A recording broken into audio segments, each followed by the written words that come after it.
Kayo po ba mga bossing ko ay isa sa mga nag-iisip sa ngayon kung bakit kayo po ay parang kinapitan ng kamalasan na para bang ayaw na matanggal-tanggal ang kamalasan na yan?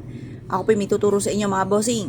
Basta naniniwala ka sa mga ganito mga bossing kasi alam niyo po ba, ang mga tao naniniwala sa mga ganito ay nagiging positibo sa buhay. Na alam po niya na maaaring kapag ginawa niya po ito, siya ay suswertin. O di nga, napakaganda ng ganyang mga pananaw sa buhay. Ngayon pa mga bossing, alam niyo po ba, kahit anong gusto nyong gamitin pampaswerte, ay pwede po yan. Lalo-lalo na yung mga pinapakita ko po sa inyo. Pwede nating gamitin itong pampaswerte. Upang sa ganon, mas higit po tayo na makatrack ng swerte at maging positibo. Ganito lang inyo pong gagawin. Asya, kumuha ka ng itlog mga bossing. Sa itlog na ito mga bossing ko, ay isusulat po ninyo or ibubulong mga bossing ang inyo pong mga nais. Ayan, may kalikutan ng ati pong hawakan mga bossing ko kasi para makita nyo po kung ano ating gagawin. Isusulat nyo po dito yung inyong mga pangarap. Halimbawa, magkaroon. Ayan, ayaw masulat ang gusto. Nakikita nyo po ba? Ayan. Ayan, game. Ayan.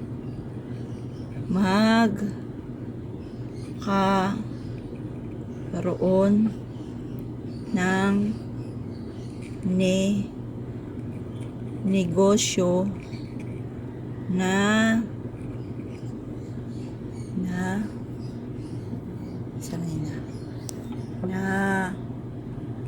dito na ayan, ako yayaman. Yan. Pagkatapos po, i-wish po dito na magkaroon kayo ng sariling bahay. Yan. Or kaya po, yung numero na lagi yung tinatayaan. 7, 5, 8. Tapos, 7, 5, 8. Edad ko, 41. Anak kong bunso, 10. At ang aking anak na panganay ay 19. Yan. Or kaya, kasi birthday na anak ko ay April 3. 4, 3. Alin man dito mga bossing ha, 4, 3,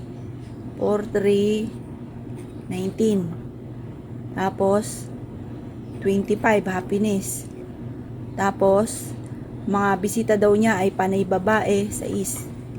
Tapos, ganito, 1, 2, 3, 4, 5. Last na lang. Ano pa kaya? O, edad na lang ng kanyang kapatid, Gis. Yan. Yan po ay 10 lang. Pagkatapos, kung gusto nyo tayan nyo po mga bossing. Pagkatapos po nito mga bossing yung isulat ang lahat ng nais ninyo.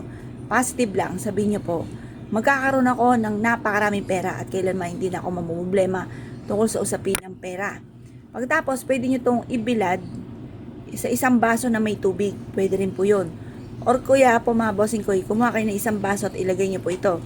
Ito lamang, lagyan ng konting asin at ilagay sa ilalim ng inyo pong higaan.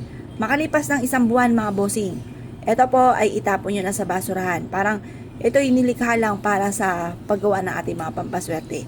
Para masigit po tayo na maka-attract ng swerte. Proven po ito. Basta't may 100% kang paniniwala sa mga itong mga pamamaraan. Kung kayo pinaniwala at nais po itong gawin mga bossing, huwag na po kayo magpatumpik-tumpik pa. Subukan nyo po ito. Proven po ito. Yun lang po mga bossing. Salamat po.